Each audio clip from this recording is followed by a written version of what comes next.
Bismillahirrahmanirrahim. Assalamualaikum warahmatullahi wabarakatuh. Selamat datang anak-anak kelas Penologi Vikimologi. Hari ini, video kali ini adalah video Penologi Vikimologi pertemuan ketiga. Nanti jangan lupa untuk absen di kolom deskripsi video ini, sudah ada presensi. Jadi nanti kalian tinggal untuk mengisi dan kemudian jangan lupa di klik yang pada pertemuan ketiga. Penologi Viktimologi kali ini saya berbicara soal utilitarianisme dan humanitarianisme, kemudian humanitarianisme dan reformasi penghukuman, kemudian penjara sebagai bentuk penghukuman, kemudian strategi pendisiplinan Michael Foucault, kemudian kelemahan sistem pemenjaraan kita itu. Next, utilitarianisme dan humanitarianisme. Apa sih itu utilitarianisme? Utilitarianisme adalah aliran yang kalau di dalam mantap sosiologi hukum itu dibuat atau dipelopori oleh Jeremy Bentham. Jadi Jeremy Bentham ini menyatakan bahwa segala tindakan itu ditujukan sebanyak-banyaknya untuk kebahagiaan. Jadi lebih kepada utility atau manfaat atau aliran yang mengagung-agungkan soal manfaat. Kemudian yang kedua adalah humanitarianisme, adalah segala hal atau tindakan itu ditujukan kepada aspek pemenuhan kemanusiaan. Memang karena kita manusia, maka kemudian segala hal itu didesain sedemikian rupa agar kemudian memenuhi hasrat kita sebagai manusia. Dan hukum seringkali dihadapkan dengan persoalan-persoalan kemanusiaan. Nah, mari kita kemudian merenungkan terkait penghukuman terhadap manusia. Kenapa sih kemudian kok manusia itu perlu dihukum? Dalam agama pun itu manusia juga dihukum, ya, baik di duniawi maupun nanti kemudian secara doktriner soal keyakinan kita itu adalah di akhirat nanti pula. Tanpa adanya hukuman pada pertemuan kedua di video saya itu, tanpa ada penghukuman, maka kemudian negara ini menjadi tiada arti, tiada memiliki peran. Negara kalau kemudian hanya memberikan perintah, hanya memberikan larangan, meskipun mereka berkuasa dan tanpa adanya kemudian penghukuman, maka rasa-rasanya tidak perlulah kemudian untuk ditaati baik perintah maupun larangan itu, ya. Karena manusia makhluk yang berpikir, sehingga kemudian ketika terjadi ketidaklengkapan itu, maka sebagai manusia pun kita harus berpikir, kalau seandainya tidak lengkap, maka kemudian ketika kita taat pada ketidaklengkapan itu, maka kita mengakui ketidaklengkapan itu atau kecacatan itu, sehingga hukum harus ada sanksinya. Coba kita perhatikan mayoritas ya seluruh undang-undang yang kita punya. Dalam 1 tahun saja itu, ambil secara acak 3 undang-undang. Adakah dari 3 undang-undang itu tanpa sanksi di dalamnya? Mesti dan pasti ada sanksi. Selain itu juga ada perintah dan larangan. Sehingga kalau menurut Bardanawi Arif, terjadi paradoks, terjadi kontra di dalam hukum, bahwa hukum itu juga adalah untuk menertibkan, juga untuk melindungi kepentingan manusia, tetapi di sisi lain juga menghukum manusia. Ya, nanti ada jawaban pada slide berikutnya. Tetapi yang ini penting sekali, mari kita renungkan penghukuman terhadap manusia itu. Saya pernah membuat penelitian terkait urgensi pidana mati di muka umum. Ya. Ketika itu kemudian saya membuat angket dan mayoritas memang responden yang saya tuju itu lebih memilih hukuman mati di muka umum terhadap perkara korupsi. Karena sifat korupsi yang kemudian extraordinary crime, ekstra tadi itu ya, maka kemudian perlakuannya pun dengan cara-cara yang ekstra. Tidak dapat cara-caranya itu yang sama persis dengan tindak pidana yang lain seperti pembunuhan, ya. Harus dibedakan karena pembunuhan itu yang terencana kemudian dipidana mati, apakah kemudian diperlakukan sama pada perkara korupsi yang kemudian orangnya dipidana mati, sama persis dengan pelaku pembunuhan itu. yang tentu pembunuhan bukan extraordinary crime, tetapi yang apa, general ya, general general, crime. Kalau extraordinary maka harus ada apa, tindakan yang lebih lebih lebih, tidak biasa daripada yang general tadi itu. Next, kemudian humanitarianisme dan reformasi penghukuman. Ini yang saya sampaikan tadi ya, pada slide berikutnya. Perdana Nawawi Arif mengemukakan bahwa dalam pembahasan hukum pidana itu merupakan bidang yang menarik untuk dibahas. Tetapi dari dulu itu pikiran-pikiran pembaharuan itu muncul terus. Sampai detik ini pun, sampai saya buat video ini dan kemudian saya upload pun, kita belum memiliki apa undang-undang baru terkait KUHP kita itu. Dari dulu hanya RUU. Saya masih ingat tahun 2000, antara 2017-2018 ketika saya ke Bandung itu, menghadiri apa seminar nasionalnya Kemenkumham, yang kemudian apa namanya, insya Allah ada beliau Perdana Nawawi Arif yang menyampaikan terkait pembaharuan hukum pidana ya, terkait pembaharuan hukum pidana kita. Memang menarik, tetapi yang patut untuk di apa namanya, dianggap kurang baik adalah negara ini yang tidak segera kemudian bertindak soal RUU KUHP itu, ya. Sehingga kita nggak dikatakan undang-undang kita, hukum kita itu warisan Belanda, ya. Meskipun kalau dihitung-hitung ya mayoritas hukum kita ya buatan kita sendiri. Ya kalau dibandingkan dengan KUHP yang buatan Belanda, maka kalau dibandingkan dengan undang-undang yang buatan DPR kita ya jauh lebih banyak pasal-pasal maupun undang-undang yang dibuat oleh DPR kita itu. Kemudian menurut Perdana Nawawi Arif berikutnya adalah hukum pidana bermaksud melindungi kepentingan. Iya, kepentingan siapa? Semua orang. Ya tidak hanya pihak yang berperkara saja yang kemudian antara pelaku dan korban, tetapi juga semua orang. Ya. Semua warga negara Indonesia. Sehingga kemudian kita merasa aman, merasa nyaman di bumi pertiwi ini. Ya, tetapi kemudian di sisi lain hukum itu juga apa namanya menyerang kepentingan hukum dan HAM seseorang mengenai yang mengenakan apa sanksi kemudian kepada si pelanggar norma oleh negara ya.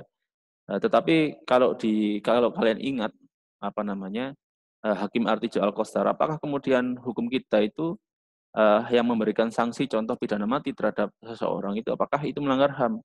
Menurut Hakim Artijo itu tidak melanggar karena negara yang memberikan hukuman itu melalui hakim, sehingga dianggap tidak melanggar HAM.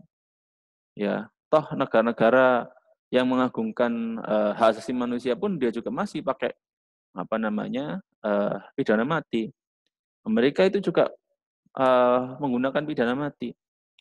Bahkan mereka dengan pernah berbagai cara, ya kursi listrik lah, ya kemudian apa yang terakhir ini adalah suntik mati dan seterusnya. Nah, saya pikir terkait kontradiktif ini kemudian menjadi mayoritas ya dalam kehidupan kita ya. Orang butuh sehat, orang butuh tidak meracuni diri, maka dia juga butuh uang. Ya. Bayangkan kemudian ada itu yang makanan-makanan organik itu yang kadang lebih mahal daripada makan-makanan yang mengandung MSG dan lain sebagainya. Kemudian soal transportasi ya, maka juga berdampak kepada polusi, berdampak kepada pencemaran udara. Ya, padahal dari sini ke Jakarta bisa 1 jam, tetapi kemudian menghasilkan polusi udara. Nah, pandemi kemarin itu, pandemi yang kita alami saat ini, kemarin dan saat ini ya, nah itu ternyata kemudian membuat polusi udara semakin bersih.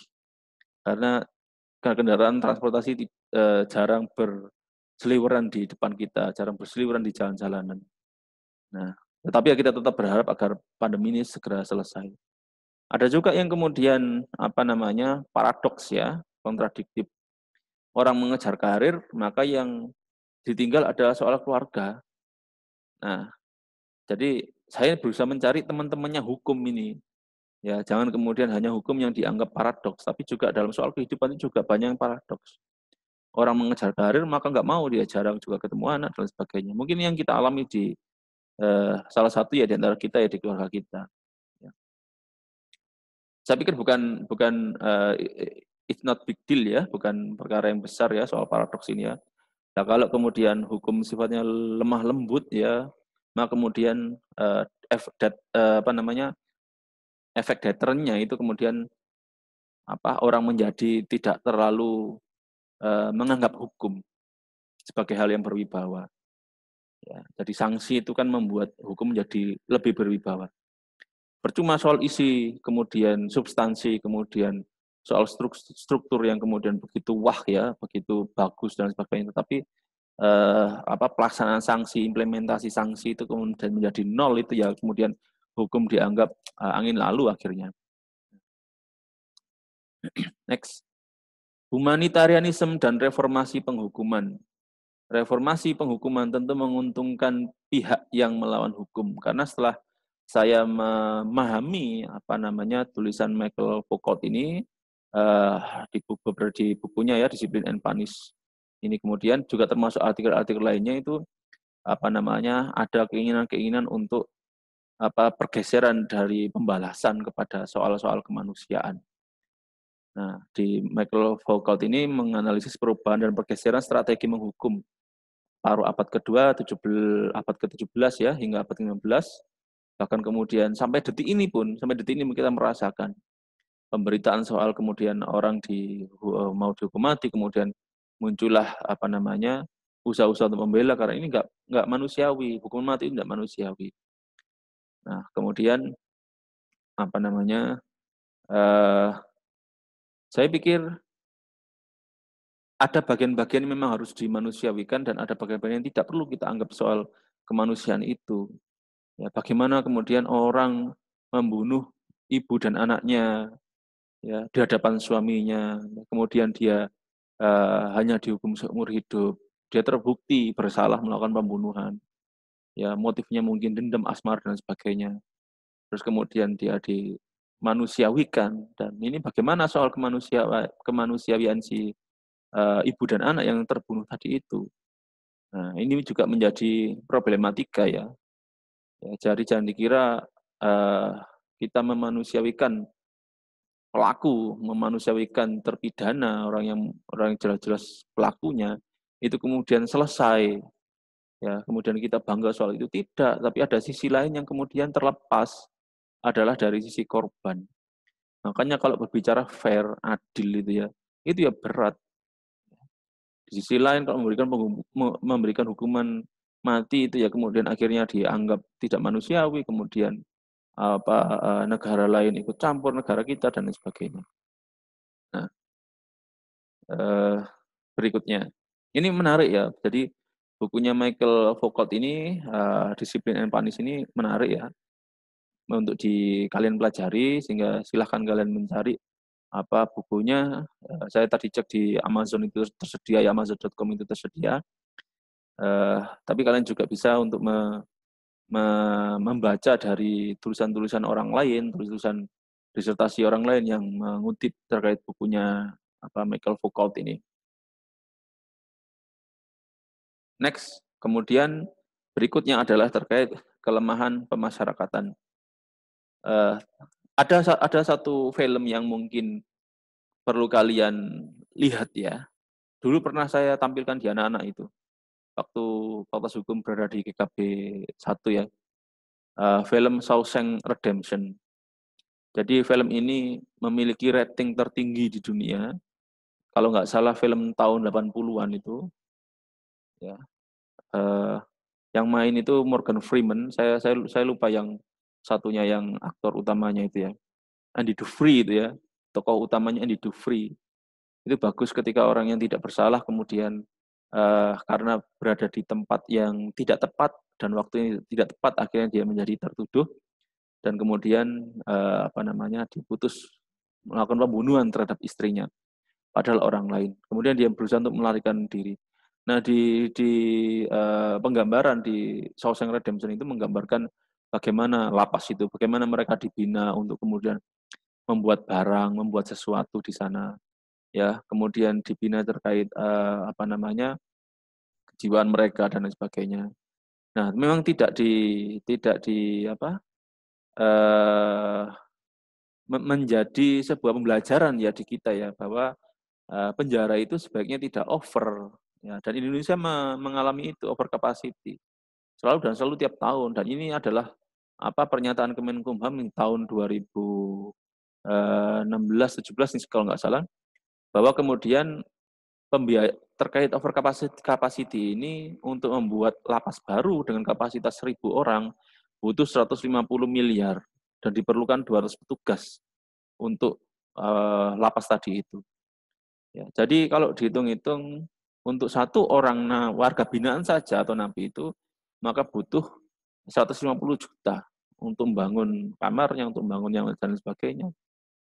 Ya, sehingga ini menjadi perhatian kita, apakah kita mau menaikkan jumlah pelanggar kita atau bagaimana? Menaikkan jumlah pelaku kejahatan kita atau bagaimana? Karena memang menurut penelitian itu sejumlah negara Eropa telah menaikkan eh, pembangunan lapas tadi ya. Ternyata napinya naik juga.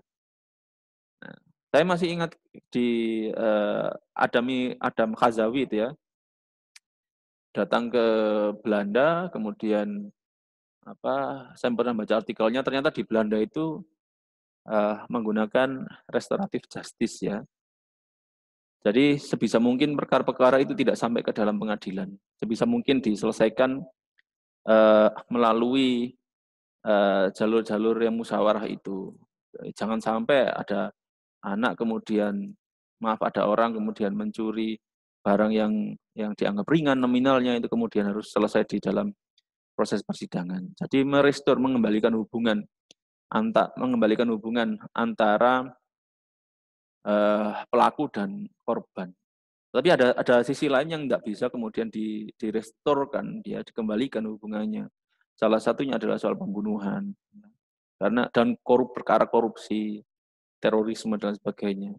Jadi perkara-perkara yang dianggap cukup ringan di masyarakat itu, ayolah diselesaikan tidak melalui jalur yang sebenarnya atau melalui jalur hukum. Nah, sehingga kemudian menjadi problem yang agak lucu ya di Belanda itu, sepertiga dari LP mereka itu kosong, tidak terisi, sehingga menyebabkan harus mungkin memberhentikan sipirnya, penjaga lapasnya ya, karena mereka mau jaga apa wong lapasnya kosong. Nah, saya pikir kalau ini terjadi di Indonesia ya menarik ya, menarik. Negara Indonesia perlu didorong soal kesadaran untuk tidak melakukan kejahatan. Nah, ini menjadi tugas penting bagi kita semua, tidak hanya kepada aparat kepolisian, tapi tugas penting kita semua untuk saling menyadarkan orang-orang sekitar kita ya. Khususnya adalah soal diri kita untuk tidak melakukan kejahatan. Ya. Dan over capacity ini tadi berdampak pada satu adalah soal pembiayaan, dampak yang kedua adalah soal kejiwaan warga binaan. Nah, ada kemudian penyebutan bahwa di LP kita itu orang masuk lapas itu ya belajar jahat di dalam itu. Karena maling ya kumpulkan sama maling, koruptor kumpul sama koruptor. Akhirnya tanya, kamu korupsinya gimana? Oh, korupsi 2 triliun. Nah, dia belajar gimana caranya korupsi 2 triliun. Ada juga yang kemudian eh, warga binaan karena kasus cybercrime ya. Yang lain tanya, kamu nyolong apa? Oh, saya nyolong uang via via via internet. Akhirnya dia belajar. Oh gitu tuh caranya nyolong via internet itu, caranya mencuri, membobol dan sebagainya. Dia belajar, dia menjadi luar biasa ketika keluar. Ya, kalau pembinaan itu gagal, dia kemudian menjadi orang yang luar biasa dalam hal kejahatan. Nah, perlu dipikirkan apakah kemudian lapas itu berisi banyak orang, kayak ikan sarden, mohon maaf ya, satu kamar kumpul mereka tidur berjajaran, ataukah kemudian satu kamar paling enggak sih 2 orang. Kalau di film Shawshank Redemption itu luar biasa, satu kamar sih 2 orang. Ya. Kemudian penjaranya kamarnya dibuka, kemudian mereka keluar untuk melakukan sosialisasi, pembinaan dan sebagainya. Nanti waktunya mereka harus kembali ke kamar, kemudian mereka kembali ke kamar, ditutup kembali jerujinya. Nah, apakah kita perlu seperti ini? Membatasi sosialisasi antar orang-orang yang pernah melakukan kejahatan itu. Ya. Kemudian yang ketiga, yang C ya, over capacity ini juga berdampak soal pembinaan yang tidak efektif. Nah, sekarang kita bagaimana mau membina, ya, dengan jumlah orang yang banyak, tentu akan banyak tangan-tangan yang lepas, dalam tanda kutip, lepas dari kita. Kita nggak bisa menjulurkan tangan kita ke mereka-mereka yang, butuh untuk dibina. Sehingga kemudian hanya hanya sebagian kecil saja yang dapat dibina, mereka yang mungkin memperhatikan, ya. Saya ngajar di kelas dengan jumlah 30 mahasiswa dengan 60 mahasiswa tentu berbeda. Dengan 60 mahasiswa, saya perlu mengeluarkan suara nggak cukup tinggi, agar semua terjangkau suara, tidak tereduksi oleh jumlah orang yang ada di dalam kelas. Ya, pernah juga menyampaikan materi itu di hadapan 700 siswa SMA waktu saya datang ke alumni di SMA saya dulu itu. Ya, bicara di 700 orang itu tentu pasti mereka ngomong sendiri ngalor ngidul dan sebagainya. Karena jumlah, sehingga mendengar itu sedikit. Ya, dan yang mendengar sedikit itu mereka pun butuh energi yang cukup luar biasa untuk mendengarkan, karena mereka harus terganggu dengan suara-suara yang lain. Nah, ya, jadi tujuan pembinaan seperti yang saya sampaikan di pertemuan kedua, video kedua itu menjadi tidak efektif manakala lapas itu over capacity. Ya, ya semoga lah nanti kalau kalian menjadi menteri, menjadi presiden, ya semoga ya diperbaiki lah itu, saya titip itu. Ya. Saya pikir cukup sekian ya. Tetapi kalian perlu untuk mencari alternatif-alternatif informasi yang lain, tidak hanya dari apa yang saya sampaikan, karena pada dasarnya bisa jadi ada kekurangan juga terkait apa yang saya sampaikan. Saya pikir cukup. Jangan lupa untuk presensi di kolom komentar, di kolom deskripsi ya. Di situ kalian masuk di linknya dan kemudian jangan lupa klikkan pertemuan ketiga. Terima kasih dan saya akhiri. Wassalamualaikum warahmatullahi wabarakatuh.